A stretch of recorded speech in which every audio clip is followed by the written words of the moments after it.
So if you could talk specifically about what kind of businesses were targeted in that, like what was there a specific? So um, I think so. There have been a number of organizations targeted by VVB in particular, and I think some interesting target profiles would include IT support services and other sort of technology consulting. Those would be probably the most interesting. But is that because of the indirect attacks that you mentioned that the actual target is someone else, or they were specifically targeting? I mean, do you have that kind of I insight? don't have that kind of visibility. Okay. Yeah, at this point I don't. Okay. And is this something that you mentioned? This is for the first time you're mentioning publicly, so there's no information available. If you want, are there more details that you can share about this? I'm Yeah, guessing it's not available publicly. we haven't done anything publicly. Yeah. But is that something you can share privately with us? Oh, you mean about those victims in particular? The of the two attacks, more details, like I said, what kind of what patterns were there, what kind of enterprises were targeted, and things like that. Um, hmm. Let me find out about that. Um,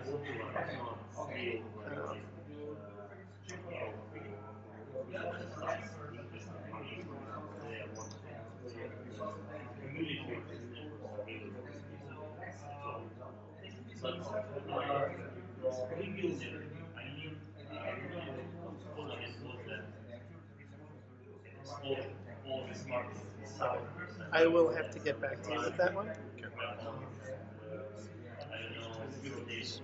So one of the things that you were speaking of is how fileless malware is going to be is happening and it's going to be the future. So there are no accessible files that you click on to access the malware. Can you elaborate and explain a little bit more on that and how it's happening? Sure. So, in our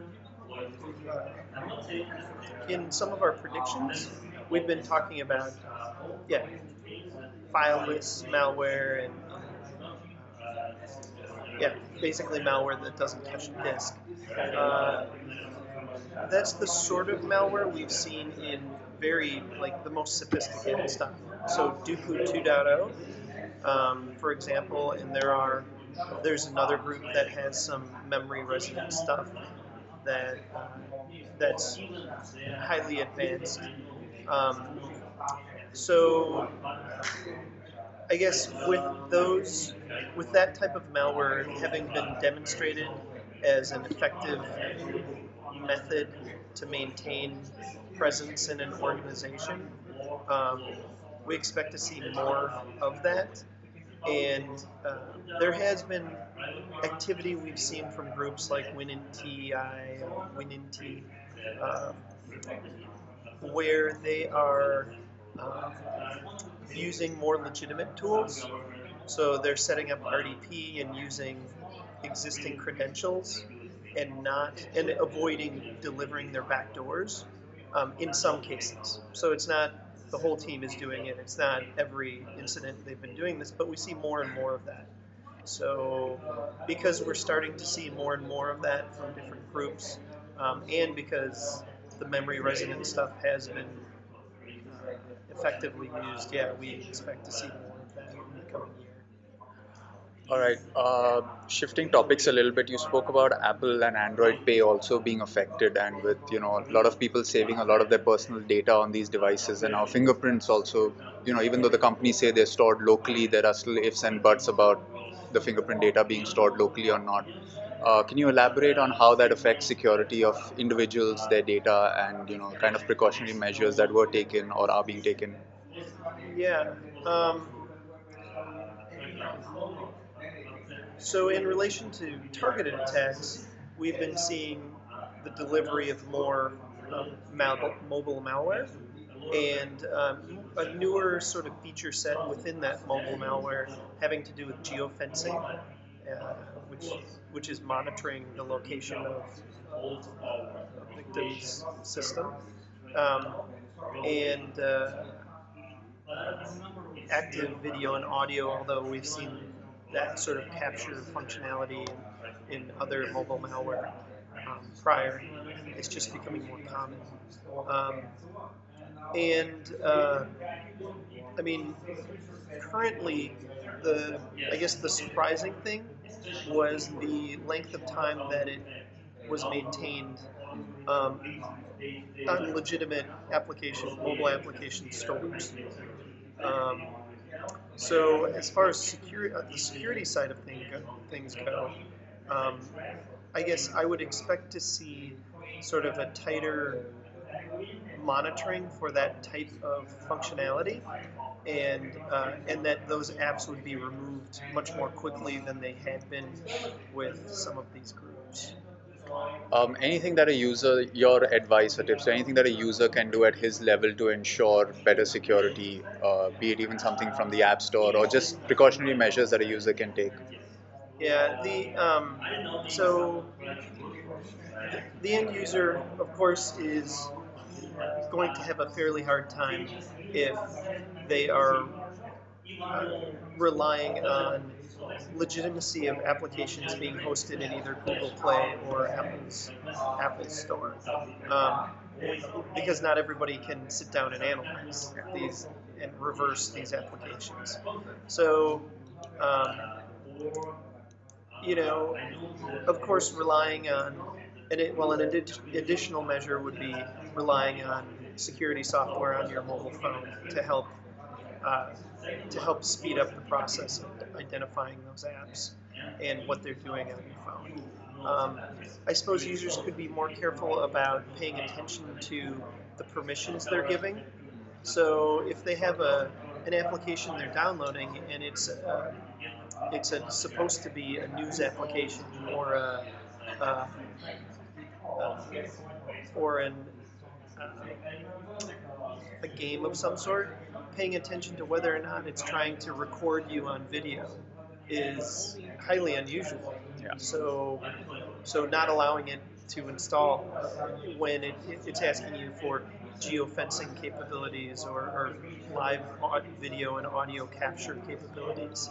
Those are things that an end user could actually do to step up their level of security. Anybody? What percentage of your revenues comes from the enterprise segment?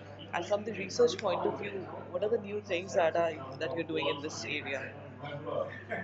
So, from an enterprise point of view, Yes. as far as research goes, um, so are you looking for sort of product Yes. ideas? Oh, Yeah. I think there are some other guys who are better suited to answer that one. I hate to give that answer, but yeah, as far as the mobile product line goes, um, I'd have to email you back with something else. Yeah. Um, let me write that one down, just so I do Sorry? just so I do get you a reasonable answer on that one. Let me Yeah. write that one down. Sure.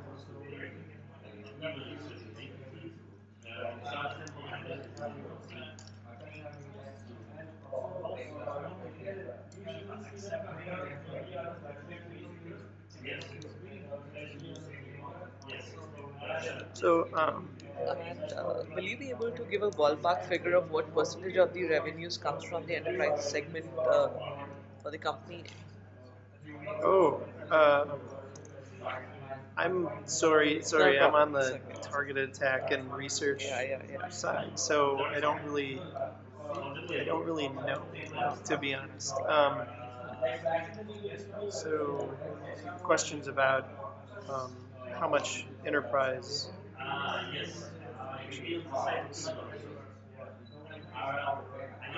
is a part of our customer base.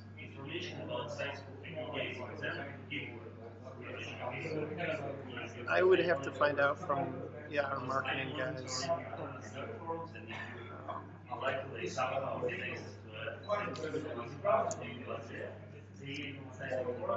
Could you put some light on the two attacks that you had mentioned, Shakti and Triple V?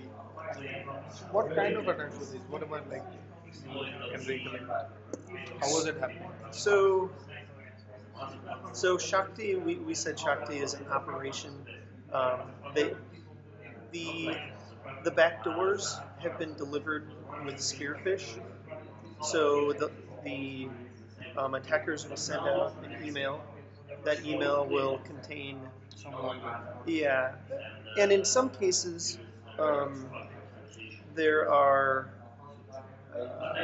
there are operations with social networks and spoofing profiles and interactions and communications will happen prior um, to sending another message of some sort, and that would have an attachment with a, a crafted file name, and then the end user would, or the target would end up running this executable, thinking it was a document or a photo of some sort. Okay. Like, how is this name derived? Like, Shakti. The name itself comes from uh, some of um, the strings that the developers included in the malware itself, in the backdoors. Like during the presentation, you just it had a picture of an Indian goddess. If you like, I, so Indian that, goddess yeah, so the who's referred strings, to as Shakti. yeah, no, I didn't, so I didn't, No, matlab, it could be that the attachment or whatever was found. yes, yes. No, the backdoors themselves. So this specific tool set has strings in it from the developers, and that they compiled into the malware, and they refer to these particular backdoors as Shakti backdoors. And so specifically, these campaigns and these sets of victims that we are looking at have to do with um, Something religious or something these, spiritual. well, these backdoors, and for whatever reason, they were calling these backdoors, or they included the term Shakti in the file path, in this debug string. Um, so it was a project name that they included themselves. And then what happened later? Like once the backdoors were delivered, like it was executed as So we the, wanted to be. yeah, Then what was the end result like? so the backdoors, let's see here. Like some of the case studies, if you were aware of it. So the Shakti backdoors are pretty full featured. So they include functionality for stealing specific file types. Like Um, well, there's a range. There's around a half dozen different types of files and data that the attackers are interested in. I think that's really, I think we haven't gone public with this information, so right now I don't think I can. But uh, the was it backdoors. targeted towards like it was happening within India, or was it targeted like it was going generating from India and going outside? Well, so when I brought up the VVB and Shakti, so the operation or the campaign and the group, I brought up them to illustrate the points about them being cyber mercenaries, them using spear phishing and spoofing sites and profiles in order to deploy their backdoors. Really, I didn't intend on getting into these sorts of details, partly because we haven't been. Sometimes when our research isn't as complete as we want it, we don't release it as a public release. So in terms of safety, like how was it affecting? Was it affecting Indians or was it affecting some really, other people? And this was generated or whatever the cyber mercenaries so far based out of India and targeting someone else. I've been talking about the two because they're new, and I've been talking about them in relation to the Indian subcontinent because most of the activity, yes, has been in Pakistan and India, but it also includes some neighboring countries and more commonly a couple of countries in the Middle East. But that's really as far as specifics go. That's as far as we wanted to take it. So the research on this project is still on, or you've Yeah. So finally? there is ongoing research. So Yeah. when do you when will you be publishing the I don't know findings? that Or we will. okay. Yeah. And is this the first time that you've found something of this nature, emanating from India itself, or have there been earlier these kind of things? So in the past, I think in the past, there has somewhere around 2010, a similar kind of thing was 13, observed. 13 probably, 13. 2013. Yeah, 13. So there have been other reports, and yeah, there has been research in the past that have identified either strings or other artifacts that would indicate developers are Indian speaking or yeah. And this research is done solely by the company, or are you also in joint venture mode? Are you also partnering with some of the agencies in India? Do you also look at that? So I wouldn't talk specifically about this one. We perform notifications, and we will contact appropriate organizations like CERTs, um, so that these sorts of infections can be mitigated properly. Certain notifications for CERT. Sorry. Yeah, CERT, CERT, the Computer Emergency Readiness Teams. Response team. Yeah. So those are usually the ones we notify and work with most commonly because that's the appropriate. Yeah, that's the Indian body. Then Indian agency that works for the gateway.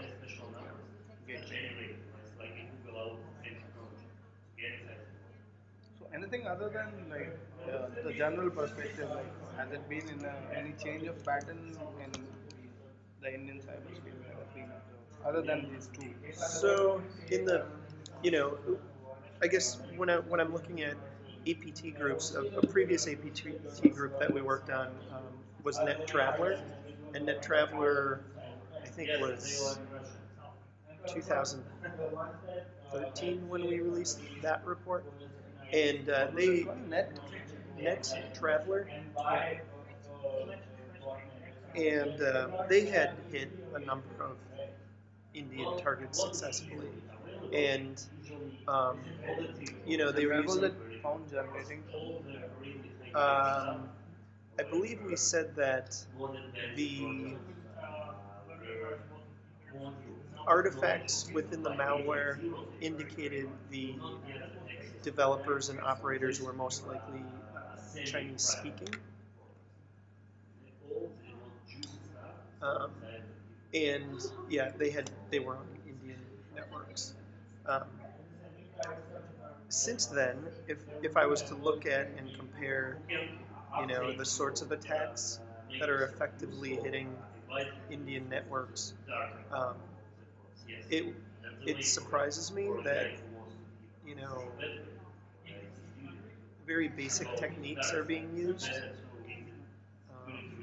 and yeah, and that continues. And do they also work, those basic techniques?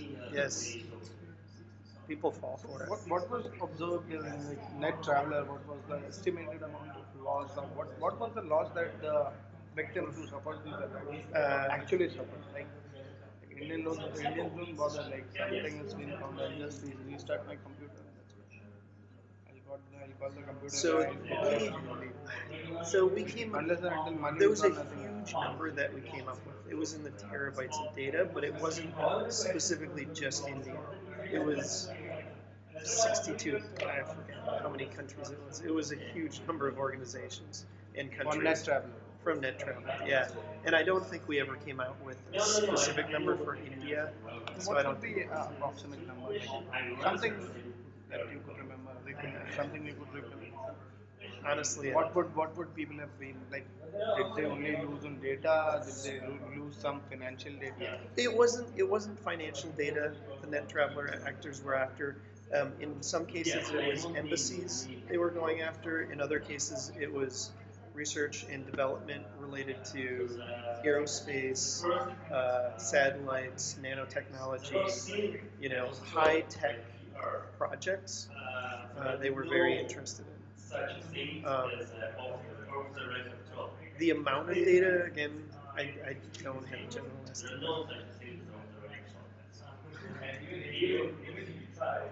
There was a in 2011 or so. There was a attack that happened, which was said to be like Indian government never came on record. It was said to be a power grid was hacked into based in India. A huge power grid was hacked in. Okay. And due to that, there was a power loss almost 3 days at one go, 3 to 4 days at one go. One of the very prominent cities didn't have power for almost 3 days. I think the capital.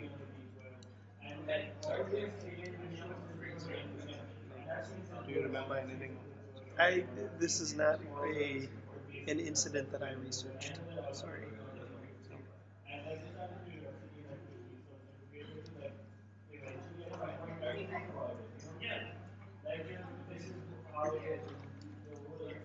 Some more questions? That's it. Thanks. All right. Thanks a lot, sir. All right. Thank you. Thanks for your time. All right. Thank you Uh, guys. do you have a business card of yours? I'm sorry I don't have one on me. Okay. Do you have a chip but inside you we can scan? I